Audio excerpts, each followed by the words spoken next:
정확하게 얘기하면 이건 아니죠. 시청자 여러분 안녕하십니까. 이가혁 라이브 이가혁입니다. 오늘 새벽 한미 정상회담이 마무리됐습니다. 트럼프 미 대통령의 온라인 글로 회담 시작 전부터 긴장이 고조됐지만 이재명 대통령의 칭찬 작전으로 분위기가 급 반전됐다, 이런 평가가 나옵니다. 주요 장면과 뒷이야기까지 잠시 후 자세히 짚어보겠습니다. 국민의힘 새 대표의 장동혁 의원이 선출됐습니다. 장 대표는 이재명 정권을 끌어내리겠다며 윤 전 대통령 면회도 가겠다고 밝혔습니다. 그럼 오늘 함께할 4명의 해설위원 소개해드리고 백다 앵커의 브리핑으로 시작합니다.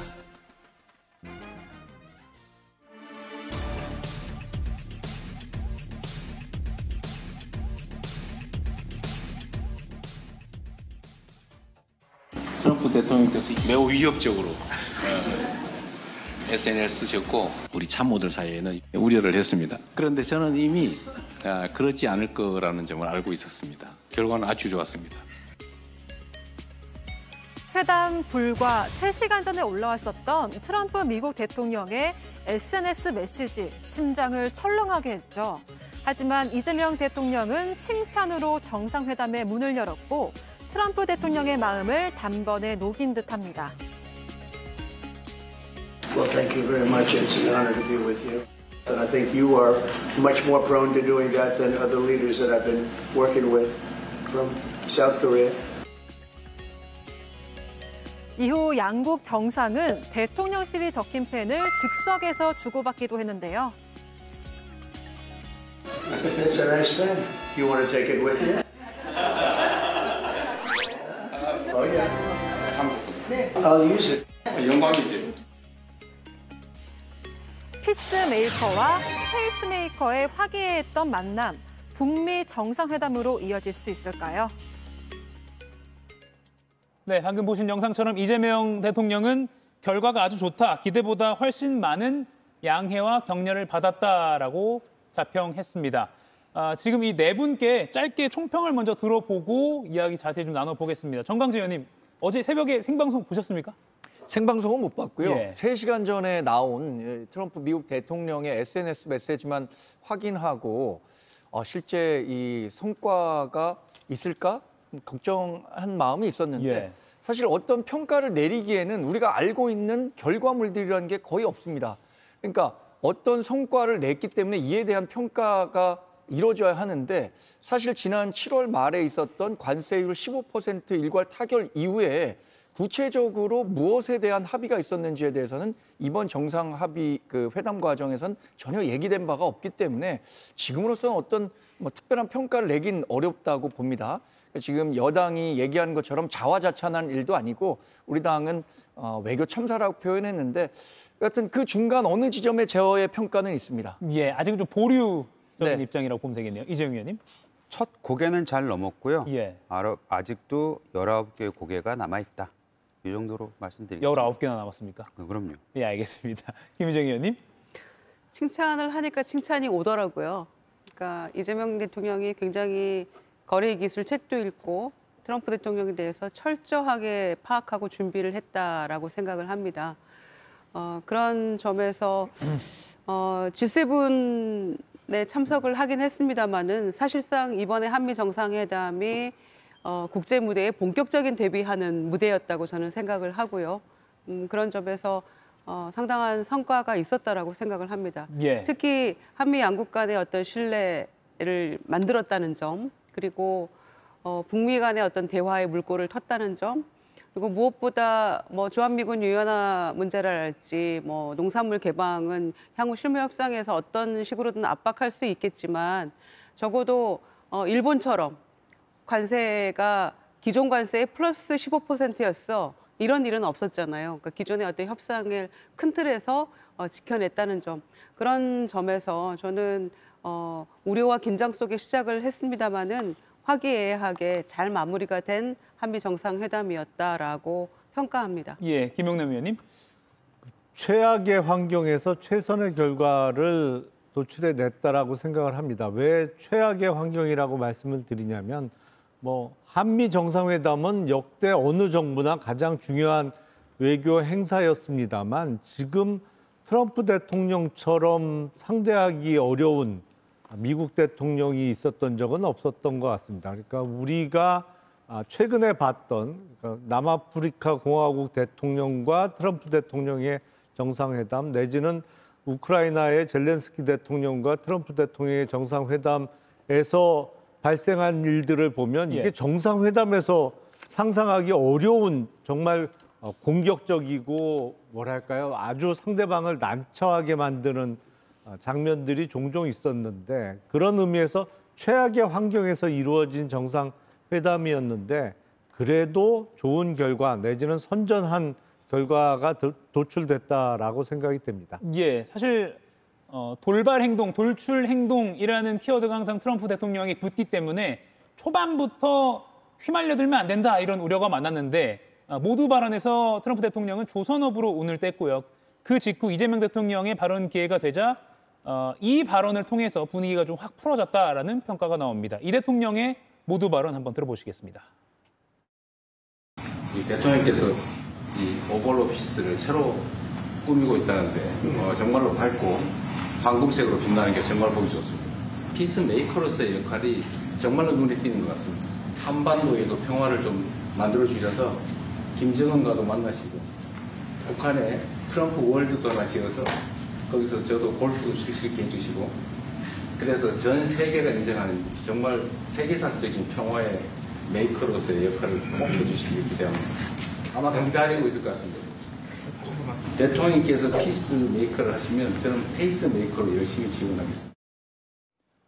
예, 피스메이커, 페이스메이커 이거 뭐 랩 용어로 라임 아주 좋았다라는 우스갯소리도 나왔습니다. 김유정 의원님, 근데 이 발언이 많은 국민들이 생각보다 새벽 시간인데도 주목한 것이 그 3시간 전에 아까 정광재 의원이 잠깐 언급하셨지만 SNS에 트럼프 대통령이 숙청 뭐 이런 용어를 써서 글을 올려서 그래서 이거 뭔가 휘말려드는 거 아니야? 라는 우려가 많았기 때문이거든요. 어제 그 메시지 보시고 좀 놀라셨죠?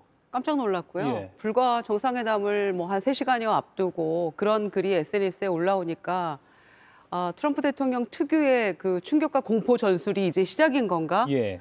또 정상회담에 돌입해서는 또 어떤 변수가 생길까? 이런 우려와 걱정을 엄청나게 하게 만들었죠.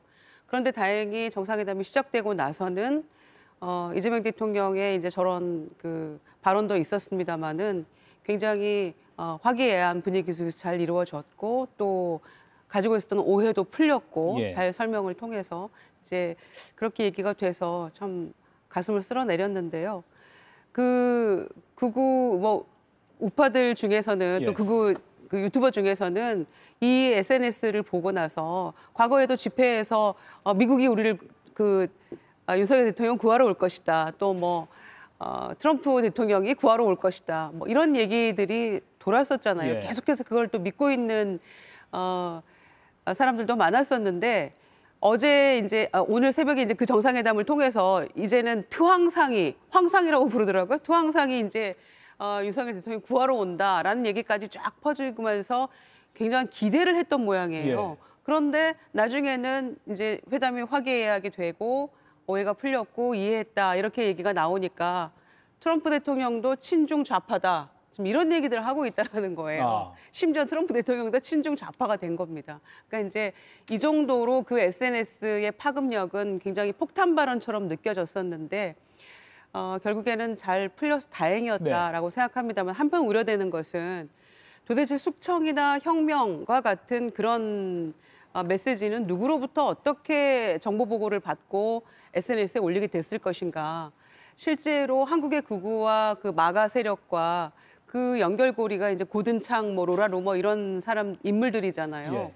그 상황 속에서 우리가 이 부분을 그냥 한시적으로 한번 지나가고 마는 그런 해프닝으로 치부하고 말 것인가. 앞으로도 이 부분을 우리 안보를 위협하는 어떤 그 메시지로까지 생각하면서 전략적으로 잘 관찰하고 면밀하게 대응해야 되겠다라는 그런 교훈까지 주는 그런 SNS 글이었다라고 저는 생각합니다. 단순히 이번에 잘 넘겼네로 끝낼 것이 아니라 계속해서 이 부분에 대해서는 관심을 갖고 지켜봐야 한다.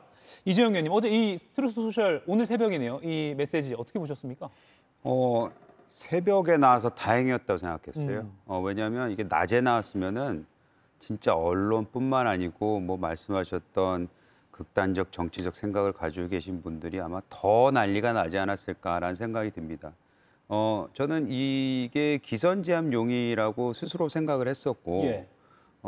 사실 미국이 대한민국을 배제하고 갈 수 있는 상황이 아니에요. 그렇기 때문에 그 만남 직전에 조금이라도 더 얻어내고자 하는, 또 이재명 대통령 스스로 말했듯이 비행기에서 트럼프의 그 책, 협상의 기술인가요? 예, 거래의 기술. 거래의 기술. 예. 그거를 다 읽었다고 했잖아요. 그래서 그런 거래, 협상의 달인이 협상을 위한 하나의 레토릭이 아니었나라는 생각이 듭니다. 이제 다만 제가 아까 이제 겨우 한 곡에 넘었다고 말씀을 드렸는데 예. 모든 언론과 모든 그 우리가 가지고 있는 관심이 오전에 거기에 집중이 되다 보니 실질적으로 저희가 얻어내야 될 거는 못 얻어내고 너무 많은 것을 내주진 않았을까. 우리 아까 정광재 대변인께서도 지금 뭐 너무 파편적으로 얘기가 나오고 있기 때문에 이걸 총평하기가 힘들다고 말씀드렸잖아요. 근데 그 파편적으로 나오는 얘기들 안에서조차도 너무 많이 내준 게 아닌가라고 평가가 나오기도 합니다. 그렇기 때문에 거기에 오히려 우리가 말려든 게 아닌가?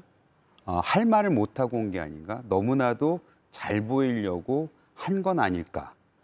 라는 생각이 들기도 합니다. 조금 더 지켜봐야 되긴 하지만 일단 면전에서 이렇게 뭐 창피당하지 않고 과거에 우리가 그 트럼프와 그 다른 정상들이 가졌던 그런 그 아주 불안한 모습은 보이지 않았기 때문에 천만 다행이라고 생각은 합니다. 예, 김용남 위원님. 네. 기선제압용이었을까요? 아니면 실제로 뭔가 정보 보고를 받고 또는 뭐 한국의 극우 세력으로부터 그 마가를 거쳐서 대통령에게까지 귀로 들어온 실제 어떤 신빙성 있다고 해서 올린 걸까요?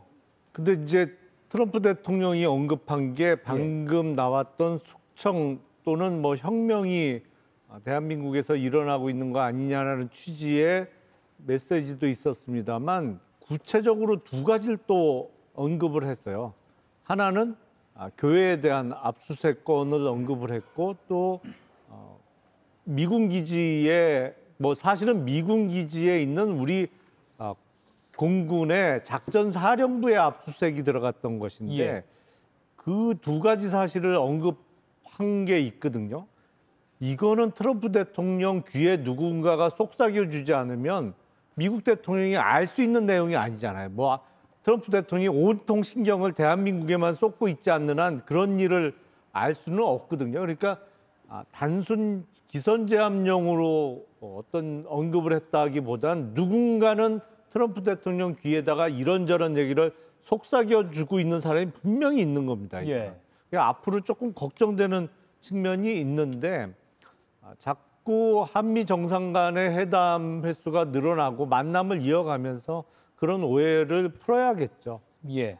근데 그 부분은 한 말씀만 좀 첨언을 드리자면 제가 알기로는 그 트럼프 주니어 있잖아요. 뭐 한국에 몇 번 방문하기도 했고 순복음 교회에 예배를 드리는 걸로 알고 있습니다. 그러니까 본인 아들이 그 얘기를 했을 수도 있어요.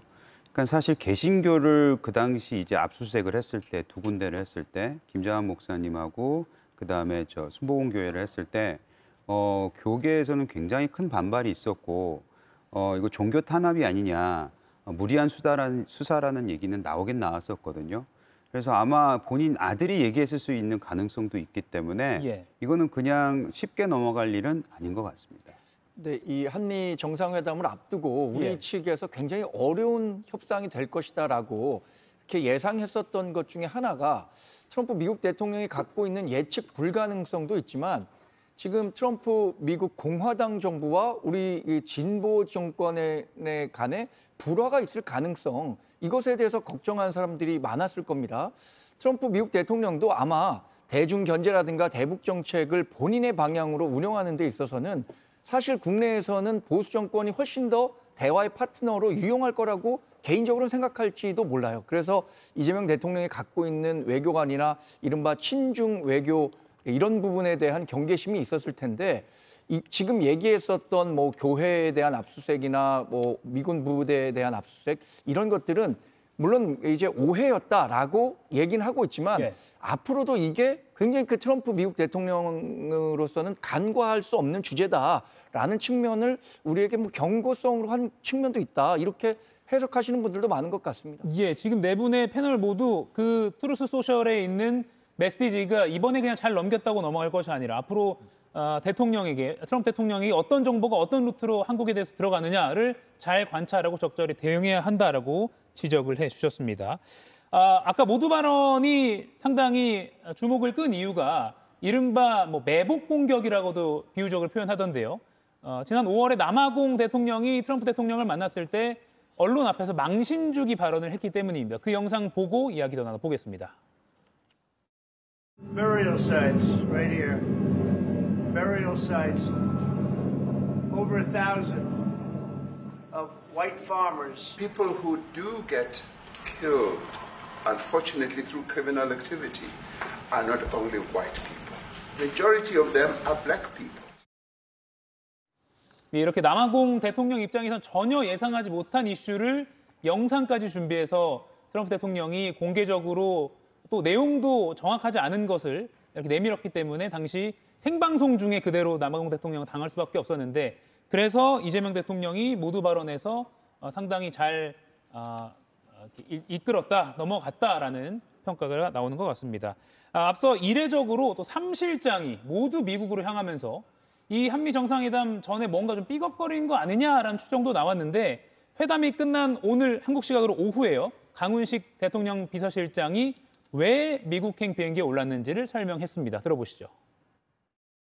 저한테 궁금하신 건 아마 왜 왔고 누굴 만나느냐. 트럼프 대통령의 신뢰를 받고 있는 수지 와일드 비서실장이 적합하다고 판단하시며 2주 전부터 추진하게 되었습니다. 아시겠습니다만 9시 20분에 트루드 소셜에 올라온 글 때문에 저희가 다들 당황하셨고 그로부터 1시간 뒤에 저희들의 면담은 시작되었습니다. 한국 정치 상황에 대한 오해를 불식시킬 수 있도록 말씀드렸고 정확한 사실관계를 다시 보고해 달라고 요청하였습니다. 김영남 위원님, 예. 마침 그 트루스 소셜 글 올라온 다음에 비서실장끼리의 만남이 예고돼 있었어요. 예. 예. 사실은 강훈식 비서실장이 미국으로 출발할 때 예. 아마 제 기억으로는 처음 보는 장면 같아요. 그러니까 대통령실에 뭐 정책실장이나 외교안보실장뿐만 아니라 비서실장까지 다 대통령과 동행하는 그 해외 순방은 본 적이 없는 것 같은데 그래서 많은 궁금증을 자아냈었는데 결국에는 양국 정상의 비서실장 간의 한 라인을 구축하기 위한 출국이었던 게 드러났고 몇 가지 분명히 오해를 하고 있는 측면이 있어 보입니다. 트럼프 대통령의 그 발언들을 보면 그게 뭐 트럼프 주니어가 얘기를 해주는 건지 아니면 참모 중에 누군가 얘기하는지는 모르겠습니다만 그래서 그런 오해가 생겼을 때 바로바로 풀어줄 수 있는 이런 한 라인의 중요성 뭐 앞으로도 계속 중요해질 거라고 생각이 됩니다. 예, 정광재 의원님. 예. 아무튼 한 라인이 구축됐다. 특히 비서실장 간이라면 대통령에게 직보할 수 있는 사람들끼리 한 라인이기 때문에 앞서 말씀하신 뭐 잘못된 정보가 대통령에게 흘러가는 것 이런 것은 좀 수월하게 교정이 가능하겠네요. 정성호 법무장관도 어젠가 그 얘기를 했었던 것 같아요. 트럼프 미국 대통령이 이재명 대통령에 대해서 왜곡된 인식을 좀 갖고 있는 것 같아서 걱정스럽다라는 얘기했는데 소통 채널이 많아진다는 건 좋은 거죠. 저도 뭐 강훈식 비서실장과 미국 대통령 백악관 비서실장의 한 라인이 구축돼서 정말로 원활히 가동이 된다면 좋겠습니다만 근데 사실 이 한 라인이라고 하는 것이 얼마나 잘 가동되는지는 아무도 모르는 거거든요. 그래서 뭐 강훈식 비서실장 이게 성과라고 해서 국민들을 안심시키기 위해서 메시지를 낸 것으로 보이는데 실제 얼마나 잘 작동할 수 있는지는 결국엔 결과로 보여줘야 한다고 생각합니다. 예. 지금까지 보여준 건 없는 거잖아요. 이제 구축이 막 됐으니까. 이제 막 구축을 했으니까요. 알겠습니다. 저는 좀 생각이 다른데요. 예. 이번에 그래도 일정 부분 성과가 있었다는 것이 드러난 거 아니겠습니까? 이번 트루스 소셜 글 관련해서요. 그렇습니다. 예. 그러니까 강훈식 비서실장이 대통령이 해외 순방하면 반드시 남아서 국내에서 현안을 챙겨야 되는데 무슨 일이지? 3실장이 다 갈 정도로 어떤 긴박한 뭔가 삐그덕거리는 뭔가가 있나라는 이제 우려가 있었잖아요. 그런데 백악관 비서실장과의 어떤 한라인 구축 문제도 있었고 특히 이재명 대통령에 대해서 뭐 그 미국에서 이제 마가 세력들이 바라보는 그리고 한국의 극우 세력과 연결된 뭐 비상계엄 옹호론자랄지 이를테면 뭐 이재명 대통령에 대해서 반미주의자랄지 뭐 이런 극단적인 생각을 가지고 있는 굉장히 이제 한꺼풀 씌워서 바라보고 있는 그 세력들에 대한 통제, 컨트롤이 가능한 사람이 바로 이제 수지 와일즈 비서실장이라는 거잖아요. 그런 점에서 한라인 구축도 하고 이런 부분에 대한 우려, 제대로 된 정보 전달 이런 차원에서 저는 강훈식 실장이 이번에 굉장히 예외적으로 같이 방미길에 올랐던 부분에 대해서 예. 상당히 역할을 했다고 저는 평가합니다. 예, 그리고 오벌오피스에서 수지 와일즈 비서실장과 나란히 강훈식 네. 실장이 어깨를 맞대고 앉아 있었던 모습도 국민들께서 지켜보셨습니다. 자, 그리고 오벌오피스에서 카메라 앞에서 많이 등장한 키워드 하나가 김정은 그리고 북한입니다. 한미 정상회담에서 굉장히 다른 뭐 경제적 또는 뭐 관세 협상보다도 더 이번에 부각됐다라는 평가까지 나오고 있는데 그래서 뭔가 예상보다 더 빨리 북미 회담의 가능성이 점쳐지고 있습니다. 김희정 의원님, 어떻게 올해 안에는 너무 빠르겠죠? 근데 일단 트럼프 대통령이 가장 듣고 싶은 말을 이재명 대통령이 해준 셈이잖아요. 예. 피스메이커라는, 그리고 우리는 페이스메이커가 되겠다라고 하는 것들. 그러니까 트럼프 대통령이 노벨 평화상에도 굉장히 이제 꿈에 부풀어 있는 오랜 세월 그런 인물이고, 특히 아프리카나 중동 지역 얘기까지 하면서 한반도, 유일한 세계에서 분단 국가인 한반도의 어떤 평화, 이 부분에 대해서 피스메이커 역할을 한다면 좋겠다. 이제 이런 얘기까지 이렇게 빌드업 해가면서 이재명 대통령이 얘기를 한 거잖아요. 예. 그런 점에서 굉장히 듣고 싶었던 얘기를 우리 대통령이 해준 것 같고, 또 김정은 올해 만나고 싶다 이런 얘기도 했었기 때문에 저는 에이펙 정상회담 같은 그런 다자회의에 대해서는 조금 트럼프 대통령이 시큰둥하다라는 그런 평가 전망도 있어서 예. 참석을 할지 여부는 아직은 100%는 아니다라는 뭐 전문가들의 평가도 있더라고요. 그런데 일단 물꼬를 텄다는 점, 또 한미가 공조해서 북핵과 관련한 이야기를 풀어나가자라는데 의견의 일치를 봤다는 점에서 굉장히 긍정적인 사인이라고 생각하고요. 에이펙에 참석을 만약에 한다고 하면 예. 뭐 김정일 위원장을 판문점 가서 만날 수 있는 전격 어떤 그런 두 번째 판문점 회담 같은 것들도 만들어낼 여지는 충분히 만들어졌다고 생각을 합니다. 예. 이정 의원 덧붙일 말씀 있으십니까? 저는 걱정이 좀 되던데요. 왜냐하면 지금 트럼프한테 평화에 대한 단어는 굉장히 듣기 좋은 말이잖아요. 왜냐하면 모든 사람들이 지금 동의하고 있는 거는 노벨 평화상 받고 싶어 한다, 굉장히. 그런 의미에서 지금 우크라이나가 됐든 중동 사태가 되든 뭐 아프리카에 있는 이런 여러 가지 평화와 관련된 내용을 지금 트럼프가 챙기고 있는데 예. 거기에 뭐 김정은, 북한 뭐 이거 챙겨준 게 얼마나 본인한테는 듣고 싶은 얘기겠습니까? 근데 에이펙이라는 걸 지정을 하면서 거기에 오시면 거기에서 김정은과 만날 수 있지 않겠냐, 뭐 이런 희망을 준 거거든요. 트럼프야 당연히 그렇게 되면 좋겠지, 거기에다 대고 그러기 싫다라고 얘기할 사람은 그럴 필요도 없는 건데, 자, 첫째, 김정은과의 만남이 성사될지 안 될지도 모르고 성사될 경우에 어떤 결과물이 나올지도 모르고, 사실 지난 1기 때 2번이나 만났으나 오히려 그 결과물은 평화하고는 정반대로 가는 상황이 돼버리지 않았습니까? 게다가 김정은을 끌어내려면 우리가 과거의 북한을 보면 알지만 굉장히 큰 선물, 많은 선물을 줘야지만이 가능하거든요. 그럼 이재명 대통령이 이 말을 지금 꺼내버렸는데 그럼 어떻게 해서든지 이걸 성사시키기 위해서 노력은 할 거 아니에요.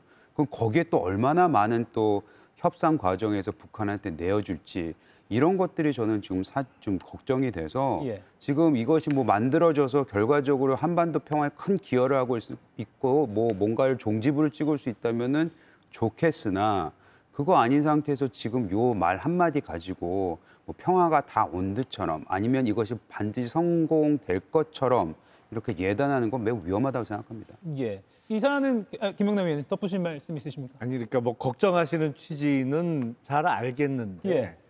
그러니까 에이펙은 아직 한 2달 이상 남았잖아요.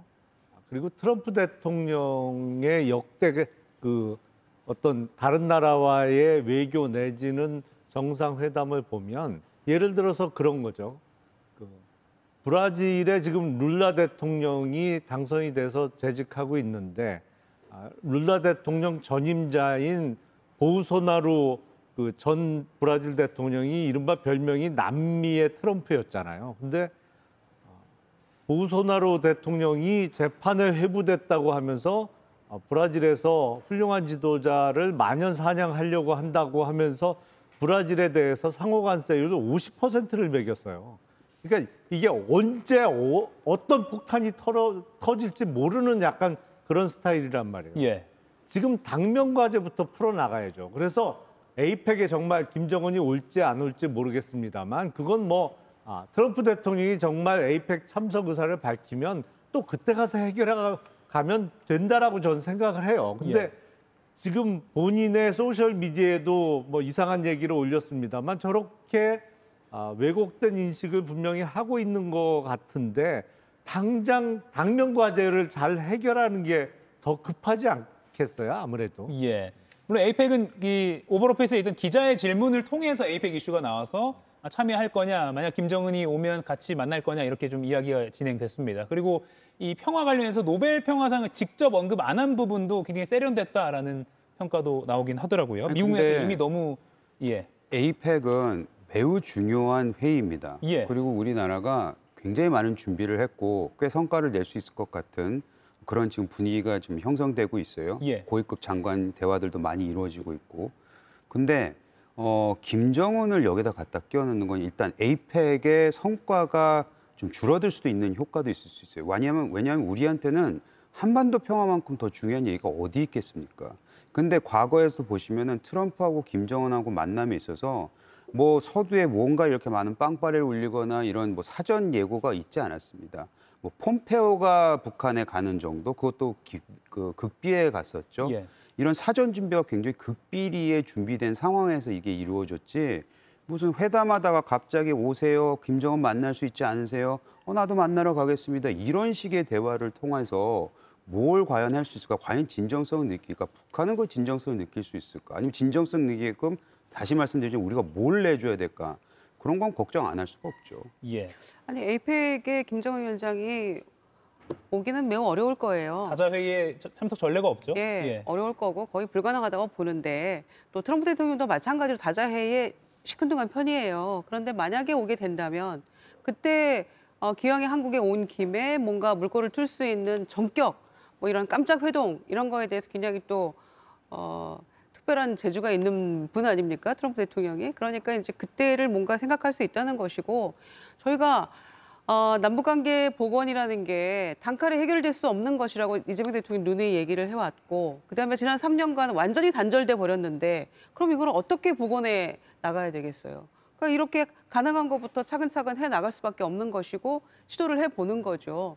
거기에다가 북미 대화 협상 과정에서 남한만 패싱당하는 그런 것을 방지하기 위해서라도 저는 트럼프는 피스메이커, 나는 페이스메이커 되겠다라는 의도적인 발언이었다고 저는 생각을 하는 거예요. 이렇게 한 걸음씩 나가지 않으면 그럼 단절된 이 남북관계 복원이랄지 북미 대화의 재개랄지 이런 것들을 어떻게 그러면 우리가 만들어갈 수 있죠? 아니 그 부분은 말씀드리자면 짧게 부탁드립니다. 네, 이게 한미 관계, 뭐 남북 관계, 이 한반도 평화 아까도 말씀드렸죠 굉장히 중요한 겁니다. 근데 외교사에 있어서 에이펙을 갑자기 아무리 기자가 질문을 했다고 해도 그럴 수도 있죠라고 얘기하는 건 굉장히 위험한 발언이고 무책임한 발언이기 때문에 저는 말씀을 드리는 거예요. 예를 들어 거기서 시진핑이 온다고 생각해 보십시오. 시진핑이 큰맘 먹고 왔는데 이게 북한 이슈를 그냥 다 싹 사라져 버리면 그거에 대한 외교 결례는 또 어떻게 해결할 겁니까? 그래서 이런 부분을 대통령 정도 됐으면은 최소한 이 부분에 대해서는 그 자리에서 그거는 아직 말씀드리기가 힘듭니다. 뭐 이런 식으로 넘어가야지 거기에도 가능할 수 있습니다라고 얘기하는 거는 굉장히 힘든 무책임한 얘기라고 말씀드리는 거예요. 다만 지금 CG가 나가는 것처럼 에이펙에 대한 답변을 한 거는 주체가 트럼프 대통령이기 때문에 글쎄요. 트럼프 대통령이 긍정적으로 평가한 거에 대해서 이재명 대통령이 옆에서 이걸 다만이라고 하면서 제지하는 것은 또 오히려 역효과를 날 수도 있을 것 같고요. 정강지 의원님 짧게 부탁드릴게요. 말씀을 붙이자면 김정은 북한 국무위원장이 에이펙에 참석한다는 것은요. 아마도 북한이 갖고 있는 핵을 용인하고 미국과 북한이 핵 감축으로 가자 이런 논의 정도의 유인책이 아니라면 북한 김정은 위원장이 에이펙으로 나오겠습니까? 만약에 그런 논의가 본격화된다면 우리 정부로서는 훨씬 더 복잡한 남북관계 문제에 봉착하게 될 수밖에 없기 때문에 아까 김영남 의원님 말씀하신 것처럼 이걸 단기간에 해결하려고 한다면 누구도 해결할 수 없는 문제입니다. 그런데 여기서 정말 어떤 식으로든 한 칼에 해결할 수 있다라는 생각을 갖는 순간부터 이재명 대통령의 대북 정책이 크게 흔들릴 수도 있다. 이런 부분들에 대한 경각심은 가져야 될 거라고 생각합니다. 아니, 단칼에 해결할 수가 없기 때문에 차근차근 단계를 밟아 나가야 된다고 이재명 대통령이 늘 강조해 왔다니까요. 그리고 그 대선 후보 단계로서 시절에도. 그렇죠. 오늘 새벽에 그 전 세계가 보고 있는 그 카메라 앞에서 만날 수 있다라는 용의를 여러 차례 트럼프 대통령이 말한 것은 분명히 의미가 있어 보입니다. 관련된 내용은요. 최종권 연세대 정치외교학과 교수가 더 인터뷰 코너에 출연 예정이기 때문에 한미 정상회담 소식은 여기까지만 정리하고 나중에 또 전문가와 함께 토론해 보도록 하겠습니다. 백다 앵커가 국민의힘 오늘 새 대표 선출 소식 준비하고 있습니다. 들어보시죠. 국민의힘 당원들의 표심, 장동혁 신임 당대표로 향했습니다. 자유 대한민국의 수호를 위해서 전당대회 기간 내에 외곽에서 응원해 주시고 또 성원해 주신 모든 분들께 다시 한번 감사의 말씀을 드리겠습니다. 단일 대우로 뭉쳐서 제대로 싸우는 야당의 모습을 보여드리겠습니다. 단일 대우를 말하면서도 당 내부를 향해서는 결단을 빼들었는데요. 당을 계속 분열로 몰고 가는 분들에 대해서는 결단이 필요하다는 입장입니다. 윤석열 전 대통령 면회 가능성까지 열어둔 장동혁 대표. 민주당에서는 축하보다 비판이 먼저 터져나왔습니다. 새 대표 선출과 동시에 당 안팎의 갈등이 더 깊어지는 상황. 무더위가 여전히 기승인 가운데 여의도에서만 한파가 불어닥칠 전망입니다. 네, 장동혁 국민의힘 신임 당대표의 당선 수락 연설 잠깐 보고 이야기 더 나눠보겠습니다. 이번 전당대회에서 그랬듯이 앞으로 바른 길이라면 굽히지 않고 전진하겠습니다. 그리고 모든 우파 시민들과 연대해서 이재명 정권을 끌어내리는데 제 모든 것을 바치겠습니다. 정광재 의원님, 예. 장동혁 대표 선출 어떻게 이례적이라고 평가하십니까? 예상 못했습니다. 예. 아마 제가 알고 있는 대부분의 정치평론가나 아니면 여의도에서 정치에 좀 관심을 가져셨던 분들 모두 김문수 후보가 신승을 한다고 하더라도 할 것이다. 이렇게 예상한 분들 많았을 사실 저희 거예요. 프로그램에서도 그랬습니다. 그렇습니다. 뭐 대부분의 사람이 그랬을 거라고 생각하는데 저는 왜 그러면 장동혁 후보가 당선이 될 수 있었는가 여러 가지 생각해봤는데 최근의 정치적 상황과 장동혁 후보가 내걸었던 선명성이 결합하면서 승리할 수 있었다고 봅니다. 이 정치적 상황 어떤 걸 얘기하냐면 이 특검이 우리 당 당원 명부 500만 명에 대한 압수수색을 벌이고 있고요. 정청래 민주당 대표가 신임 당 대표가 된 이후에 국민의힘을 전혀 제1야당 대화의 상대로 인정하지 않고 강경 모드를 걸고 있는데 이런 상황이 겹치면서 우리 당의 당원들도 이대로 있을 수는 없다. 이런 위기의식이 발로되기 시작하면서 그 강성 지지자들이 적극적으로 투표에 응했다. 이러지 않고는 사실 지난번에 3, 4위를 했었던 안철수 또 조경태 후보를 지지했던 표가 이렇게 저는 대부분 사실 김문수 후보에 갈 거라고 생각했는데 실제 결과만 놓고 보면 대략 30% 이상은 장동혁 후보에게 갔다는 계산이 나오거든요. 예. 그런 전반적인 정치 상황과 장동혁 후보가 내건 단일 대우라는 캠페인 전략이 맞아떨어졌기 때문에 장동혁 후보가 이변을 연출하면서 당선됐다 이렇게 평가합니다. 예, 김유중 의원님.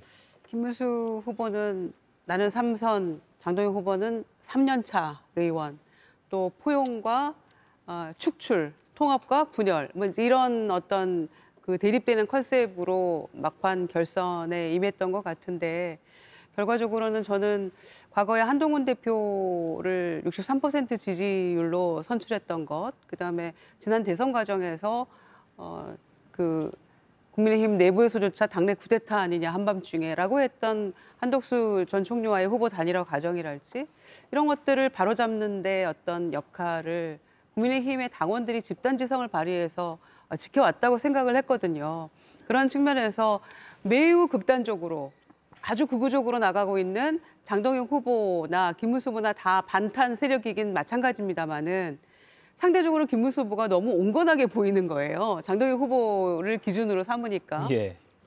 그런 모습 보면서 안철수나 조경태 후보를 지지했던 그런 당원들 그리고 막판에는 한동훈 전 대표까지 차악이라도 선택을 해주라 또 투표 포기하지 말자 뭐 이런 것들이 당원들 사이에서 또 캠페인처럼 일어나기도 했다고 하는데 결과적으로는 이런 상황이 되고 보니까 게다가 장동혁 대표가 신임 대표가 이제 첫 일성으로 반성하고 쇄신하고 민심을 다시 얻는 데 최선을 다하겠습니다가 아니고 이재명 대통령을 끌어내리는데 뭐 온몸을 다 바치겠다 이런 얘기를 하고 보니까 이변도 이변입니다만은 정말 이 당은 다시 집권할 의사가 없는 그런 정당으로 전락해버렸구나. 이렇게 해가지고 민심을 얻을 수 있겠습니까? 그리고 무슨 수로 끌어내리고 다시 뭘 어떻게 하겠다는 것인지 도저히 이해할 수가 없어서 홍준표 전 시장이나 또 많은 분들이 얘기했던 고쳐쓸 수 없는 정당이 됐기 때문에 헤쳐 모여야 한다라는 그 말이 다시금 굉장히 절절하게 와 닿았고 그런 점에서 점점점 정당 해산이 되어야 한다는 그 말에 더 힘이 실리는 쪽으로 국민의힘이 가고 있는 게 아닌가라는 생각입니다. 이재영 의원님, 그 최고위원 당대표가 지명직 한 명 할 수 있잖아요. 전한길 씨 얘기가 언론에 오르내리고 있습니다. 가능성이 있다고 보십니까? 근데 장동혁 저 신임 대표가 오늘 오후에 그 어느 라디오에서 인터뷰한 걸 들었거든요. 거기에서도 질문이 이제 본인한테 했더라고요. 그래서 그 질문에 yes or no 뭐 이렇게 질문했는데 그 회답을 피하긴 했는데 뉘앙스는 안 할 거다라는 식으로 들었습니다. 왜냐하면 뭐 전한길 씨 같은 경우에는 뭐 외부에서 싸우는 사람 아니겠느냐라고 얘기를 하는 걸 보니 그냥 밖에 있어라 뭐 이런 얘기로 저는 들었거든요. 그래서 지명직 최고위원까지는 안 갈 것 같긴 한데 두고는 봐야 되겠죠. 다만 전한길 씨가 최고위원으로 되는 순간 글쎄요, 당이 과연 이거를 견뎌낼 수 있을까라는 생각은 듭니다. 왜냐하면 어찌됐든 간에 투표율이 반을 넘지는 못했어요. 반을 넘지는 못했고 그만큼 상당수의 당원들이 아직까지는 당의 그런 회복, 그러니까 이렇게 다시 돌아오진 않은 거거든요. 그래서 그 사람들, 그 당원들에 대한 아마 실망감을 좀 더 높이는 게 되지 않을까라는 건 저 개인적인 생각이긴 합니다. 아주 반을 살짝 넘긴 했습니다. 50.27% 대 김문수 후보가 49.73%. 아니 투표율. 투표율 말씀이시죠. 0.54%포인트 차이입니다. 득표 결과는 그렇습니다. 김영남 의원님께 이걸 좀 여쭤볼게요. 0.54%포인트의 차이. 이걸 가른 건 뭐라고 생각하십니까? 아까 김유정 의원 잠깐 한동훈 의원의 그 전 대표의 페이스북 글도 잠깐 언급했는데 이것도 요인이라고 보십니까? 저는 그것도 김문수 후보가 아슬아슬하게 낙선하는 데 좀 영향을 끼친 것이 아닌가 싶어요. 왜냐하면 한동훈 전 대표가 물론 본인이 후보로 출마해서 전당대회에 당선될 때는 압도적으로 당선이 됐습니다만 이번 전당대회를 놓고 보면 당대표 말고 최고위원 후보들이 뭐 컷오프하고 8명이 출마를 해서 그중에 4등까지가 당선되는 구도였는데 유일하게 이른바 친한계 최고위원 후보라고 볼 수 있는 김근식 당협위원장이 출마를 했는데 여기가 4등 안에 못 들었어요. 그러니까 최고위원은 뭐 당원 한 사람이 두 후보에게 표를 줄 수 있기 때문에 이른바 친한 계라고 불릴 정도로 계파를 형성하고 세가 일정 부분이라도 있다면 적어도 최고위원 1명 정도는 당선을 시켰어야 되거든요. 근데 최고위원 선거에서 김근식 후보가 등수 안에 못 들고 낙선하는 걸 보면서 이게 당원 표가 이제 지금 현 시점 상황에서는 한동훈 전 대표에게 갈 수 있는 당원표가 그렇게 많지 않구나라는 생각을 했는데 막판에 메시지도 그렇게 썩 훌륭하지 못했고요. 그러니까 뭐 김문수 후보를 도와달라, 뽑아달라 차라리 그런 메시지였으면 모르겠는데 차악을 선택해달라는 메시지를 내놨거든요. 그래서 메시지도 좀 기대 이하였고 한동훈 전 대표의 국민의힘 당원들에 대한 영향력도 생각보다 훨씬 더 적고 오히려 반감을 갖고 있는 당원들이 많은 것이 아닌가. 그게 최종적인 결선 투표에 영향을 끼친 것이 아닌가라는 생각이 듭니다. 예. 그리고 오늘 본경선 결과도 발표가 됐습니다. 그러니까 지난주에 이건 발표가 안 됐었는데요. 오늘 쉽게 말하면 2차 최종 결과가 발표되면서 지난번 1차 결과도 오늘 나왔습니다. 그런데 안철수 후보와 조경태 후보의 득표율을 합쳐보면 31.61%가 나옵니다. 결과론적인 이야기이긴 하지만 31.61이라면 김문수 후보의 득표율보다는 조금 높은 편이거든요. 그러면 안철수, 조경태 단일화가 됐다면 결선까지 갈 수 있지 않느냐. 이거 두 분께 국민의힘 패널 두 분께 여쭐게요. 저는 만약에 안철수, 조경태 후보 단일화 했다면은 결선 투표까지 갔을 가능성이 크다고 봅니다. 물론 정치에서 1+1이 2+알파가 되는 경우가 사실 적다고 해요. 대부분 뭐 한 1.67 정도에 머무는 거 아니냐라고 하는데 안철수, 조경태 후보는 완전히 이 탄탄이냐 반탄이냐 해서 결을 같이 하는 후보들이었고 당시에 두 후보가 단일화를 통해서 결선에 갈 수 있다라고 이 인식이 확산됐다면 이른바 찬탄의 이 긍정적인 마음들을 갖고 있었던 당원들이 조금 더 적극적으로 투표에 응했을 가능성이 있기 때문에 결선 투표에는 갔을 가능성이 크죠. 그러나 결선 투표에 가서 다시 반탄 후보와 붙었을 때는 뭐 예정된 결과대로 떨어졌을 가능성이 크겠죠. 그러나 전반적으로 그때 단일화가 됐었으면 아마 최고위원 선거 구도도 조금은 달라지지 않았을까라는 생각도 같이 하게 됩니다. 예, 최고위원 선거 구도까지 영향은 있었을 것이다. 이재용 의원은 어떻게 보십니까? 저도 비슷해요. 이게 지금 찬탄과 반탄의 극명한 대립각이 서 있는 선거였는데 이 단일화를 이루지 못하면서 실기한 거죠. 이번 경우에는 1+1이 3이 될 수도 있었다.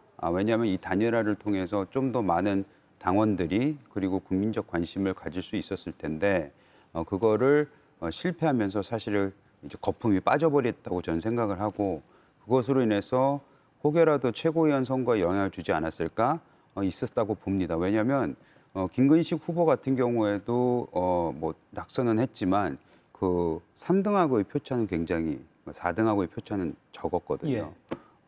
그렇기 때문에 그런 부분에 있어서는 이 조경태 의원하고 안철수 의원이 서로 단일화하지 못한 거는 두 분이 큰 실수한 거다라고 생각합니다. 예, 이건 상대방께 여쭐게요. 그러면 단일화를 못한 책임 결국 안철수 후보 때문 아니냐라는 여론이 있는데 그럼 안철수 후보는 오늘 장동혁 체제가 이제 일어난 이후에 어떻게 좀 보십니까? 거치가 안철수 후보는 어떻게 될 것이다. 정치적으로 굉장히 어려워졌다고 생각합니다. 그리고 특히 진짜 그 정치하는 내내 단일화라는 어떤 박스에 갇혀가지고 정치를 해왔다고 해도 과언이 아닌데 꼭 필요한 단일화가 이번 단일화였거든요. 말하자면 2022년 대선 때 윤석열 후보와의 단일화는 정말 쓸데없는 단일화를 한 거예요. 그래서 정말 우리 정치사에 오점을 남긴 대통령을 탄생시키는데 일조해버린 셈이 됐는데 이번 단일화는 반드시 필요했고 국민의힘을 위해서도 우리 정치를 위해서도 꼭 필요했던 단일화였는데 결국엔 본인이 자력으로 나 결선 갈 수 있다라고 호언장담했는데 결과를 놓고 보니까 4명 중에 4등한 거 아닙니까? 그래서 그때도 안철수 후보가 3등할 것이냐 4등할 것이냐가 오히려 관전 포인트다 이런 말이 나올 정도였는데 결국엔 4등을 했어요. 그럼 앞으로 정치적으로 굉장히 입지가 어려워졌다고 저는 평가합니다. 김용남 의원님. 사실은 뭐 안철수 의원이 이번 대선에서도 뭐 끝까지 자리도 지키고 열심히 하는 모습을 보여주면서 당원들이 평가가 달라졌다 이런 얘기가 나왔습니다만 그럼에도 불구하고 뚜렷한 한계를 다시 한번 확인시켜준 전당대회가 됐는데 정치적으로는 뭐 더 어려워졌다라고 보이지는 않아요. 원래 어려웠습니다. 그러니까 안철수 의원이 국민의힘 내부에서 어떤 뿌리를 내리기에는 원래 어려웠고 그냥 그 상태가 지속되는 것인데 제가 보기엔 그래도 안철수 의원은 현역 국회의원이기 때문에 까딱 없어요. 아직 총선이 많이 남았습니다. 그래서 지금 국민의힘 소속의 현역 의원들은 이번 전당대회 결과를 갖고 이게 본인의 다음 총선에서의 공천과 연결되지 않는 전당대회이기 때문에 크게 신경 안 쓸 것 같다라는 생각이 듭니다. 예. 오늘 장동혁 국민의힘 신임 대표 선출에 대해서 민주당에서는 이런 반응들이 나왔습니다. 그래픽 보시죠. 박수현 수석 대변인은요, 전당대회가 전길대회로 전락했다. 축하의 말, 의례적으로라도 건네기가 어렵다라고 했고요. 조국혁신당 김선민 대표 권한대행은 윤석열 추종자가 대표가 됐다. 국민의힘은 민주정당이 아니라 극우 도배의 서식지다라고 했습니다. 이준석 개혁신당 대표는 당 쇄신 의지를 보인 계기라 생각한다. 극단, 퇴행적 행태와 단호한 단절을 기대한다라고 했습니다. 정강주 의원님, 네. 좀 박한 환영의 입장은 별로 안 보입니다. 근데 장동혁 대표가 된 이후에 혁신이라는 말을 했거든요.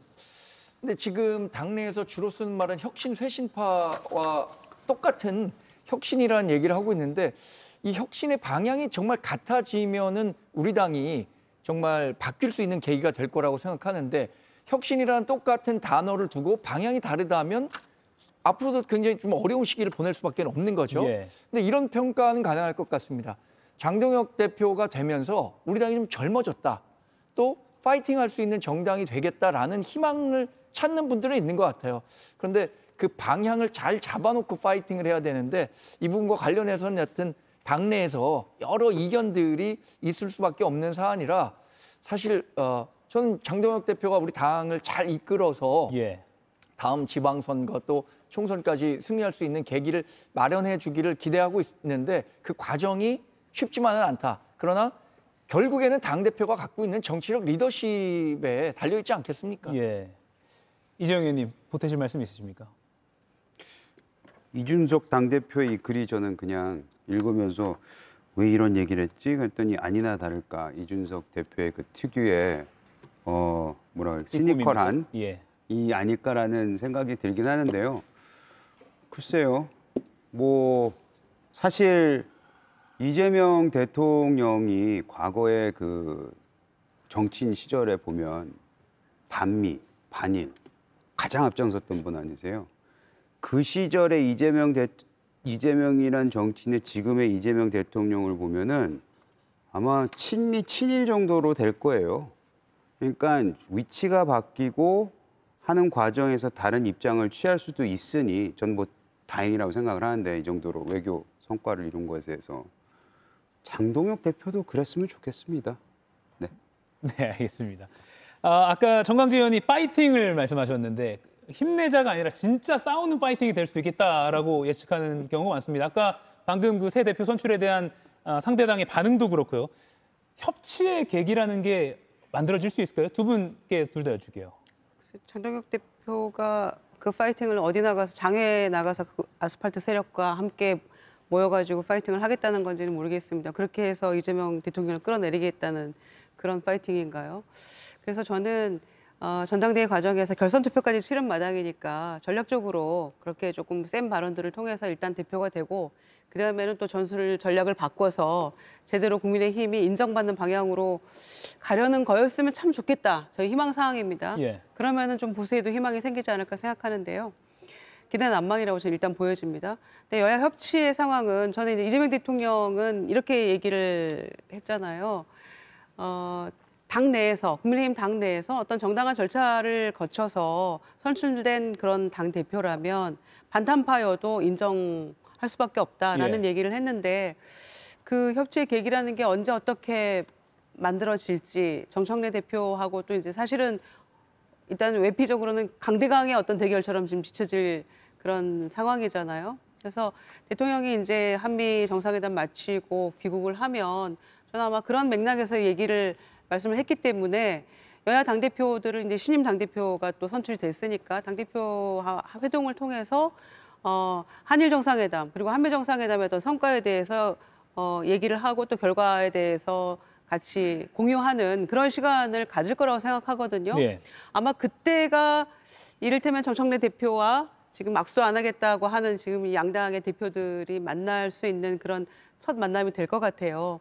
그 자리에서 협치의 물꼬를 좀 트는 게 어떨까. 왜냐하면은 악수는 해도 내란 특검, 3대 특검은 돌아가고 네. 내란 종식을 위한 시계는 계속 째깍째깍 가고 있기 때문에 저는 악수한다고 해서 뭔가 그게 비난받을 행태는 아니라고 생각해요. 물론 내란에 대한 뭐 사과나 이런 것 없이는 보지 않겠다라고 얘기는 했습니다마는 언제까지 악수를 영원히 안 할 수는 없는 거라고 보기 때문에 그 대통령이 만약에 그런 자리를 만든다면 그 기회를 통해서 일단 서로 마주보고 뭔가 물꼬를 트는 기회는 될 수 있겠다. 예. 그렇게 판단합니다. 김영남 의원님. 저는 장동혁 그 신임 대표가 이번 전당대회 때 보여준 노선과 다른 모습을 보여주기가 대단히 어려울 거라고 생각을 합니다. 예. 왜냐하면 김문수 후보만 해도 1996년 15대 국회의원 총선에서 국회에 입성을 했어요. 그리고 국회의원 3번, 뭐 경기도지사 2번, 뭐 그리고 중간에 약간의 공백기가 있었습니다만 고용노동부 장관도 했는데 장동혁 신임 대표는 사실 국회 입성한 지 이제 3년 차예요.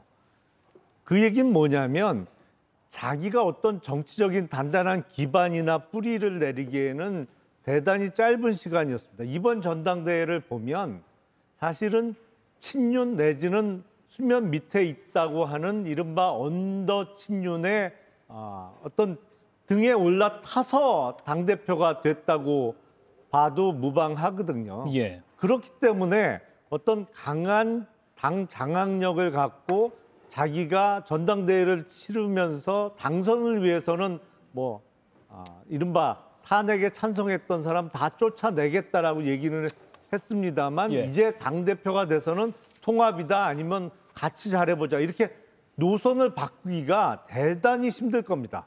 왜냐하면 그러면 장동혁 후보를 당대표까지 밀어준 그 물밑에 있는 세력들이 가만히 있지는 않을 거예요. 예. 그래서 장악력도 약할 것이고 그렇기 때문에 강한 리더십을 발휘해서 노선을 자기 맘대로 뭐 자기가 옳은 방향으로 확 바꾸기가 예. 대단히 어려울 거다. 그래서 여야 간의 협치는 좀 더 기대하기가 어려워진 상황 아닌가라는 생각이 듭니다. 전당대회 간에 뱉어놓은 말이 있고 또 그 말을 토대로 얻은 표가 있기 때문에 쉽게 방향을 바꾸긴 쉽지 않을 것이다. 알겠습니다. 내일 한덕수 전 총리의 구속영장 실질 심사가 있고요. 또 내일 오전 10시에는 권성동 국민의힘 의원이 정치자금법 위반 혐의 피의자로 특검에 소환될 예정입니다. 관련 소식은 내일 이 시간에 또 자세히 전해드리도록 하겠습니다. 네 분과의 대화는 여기서 마무리하겠습니다. 고맙습니다.